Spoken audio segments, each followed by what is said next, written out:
ಈ ದಿನದ weather report. ರಾಜ್ಯದಲ್ಲಿ ಮುಂಗಾರು ಮಳೆಯ ಅಬ್ಬರ ಜೋರಾಗಿದೆ. ಮುಂದಿನ ಕೆಲವು ದಿನಗಳ ಕಾಲ ಮಳೆಯ ಆರ್ಭಟ ಇದೇ ರೀತಿ ಮುಂದುವರಿಯಲಿದೆ ಎಂದು ಹವಾಮಾನ ಇಲಾಖೆ ಮಾಹಿತಿಯಲ್ಲಿ ತಿಳಿಸಿದೆ.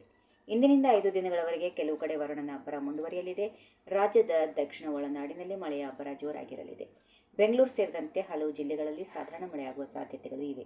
ಉತ್ತರ ಒಳನಾಡಿನಲ್ಲಿ ಜೂನ್ 14ರಿಂದ 18ರವರೆಗೆ ಕೆಲವು ಕಡೆಗಳಲ್ಲಿ ಹಗುರದಿಂದ ಸಾಧಾರಣ ಮಳೆಯಾಗುವ ಸಾಧ್ಯತೆ ಇದೆ. ಉತ್ತರ ಒಳನಾಡು ಜಿಲ್ಲೆಗಳಲ್ಲಿ ಮಳೆಯಾಗುವ ಸಾಧ್ಯತೆಗಳಿವೆ. ಕೊಪ್ಪಳ, ಯಾದಗಿರಿ, ರಾಯಚೂರು, ಬೆಳಗಾವಿ, ಕಲಬುರಗಿ, ಬೀದರ್, ಬಾಗಲಕೋಟೆ, ವಿಜಯಪುರ, ಧಾರವಾಡ, ಗದಗ, ಹಾವೇರಿ ಮತ್ತು ಹಾವೇರಿಯ ಕೆಲವು ಜಿಲ್ಲೆಗಳಲ್ಲಿ ಮಳೆಯಾಗುವ ಸಂಭವ ಇದೆ. ಇನ್ನುಳಿದಂತೆ ಹಾಸನ, ಮೈಸೂರು, ಕೊಡಗಿಗೆ ಮಂಗಳವಾರ ಯೆಲ್ಲೋ ಅಲರ್ಟ್ ಘೋಷಣೆ ಮಾಡಲಾಗಿದೆ. ಕರಾವಳಿಯ 2 ಜಿಲ್ಲೆಗಳಲ್ಲಿ ಮಾತ್ರ ಶುಕ್ರವಾರದವರೆಗೆ ಯೆಲ್ಲೋ ಅಲರ್ಟ್ ಕೊಡಲಾಗಿದೆ. ಕರಾವಳಿ ಭಾಗದಲ್ಲಿ ಕೊಂಚ ತಗ್ಗಿದ್ದ ವರುಣನ ಆರ್ಭಟ ಮತ್ತೆ ಮುಂದುವರೆದಿದೆ. ಕರಾವಳಿ ಸೇರಿದಂತೆ ರಾಜ್ಯದ ಹಲವು ಜಿಲ್ಲೆಗಳಲ್ಲಿ ಜೂನ್ 18ರವರೆಗೆ ಗುಡುಗು, ಮಿಂಚು ಮತ್ತು ಬಿರುಗಾಳಿ ಸಹಿತ ಭಾರೀ ಮಳೆಯಾಗುವ ಮುನ್ಸೂಚನೆ ಇದೆ. ಇನ್ನು ಕರಾವಳಿ ಪ್ರದೇಶದ ಉಡುಪಿ, ದಕ್ಷಿಣ ಕನ್ನಡ, ಉತ್ತರ ಕನ್ನಡ ಜಿಲ್ಲೆಗಳಲ್ಲಿ ವ್ಯಾಪಕ ಮಳೆಯಾಗುವ ನಿರೀಕ್ಷೆ ಇದ್ದು ಮೀನುಗಾರರಿಗೆ ಎಚ್ಚರಿಕೆಯಿಂದ ಇರಲು ಸೂಚನೆ ನೀಡಲಾಗಿದೆ. ಇನ್ನು ಬೆಂಗಳೂರು ನಗರ ಮತ್ತು ಗ್ರಾಮಾಂತರ ಪ್ರದೇಶಗಳಲ್ಲಿ ಗುಡುಗು ಸಹಿತ ಹಗುರದಿಂದ ಭಾರೀ ಮಳೆಯಾಗುವ ಸಾಧ್ಯತೆಗಳಿವೆ.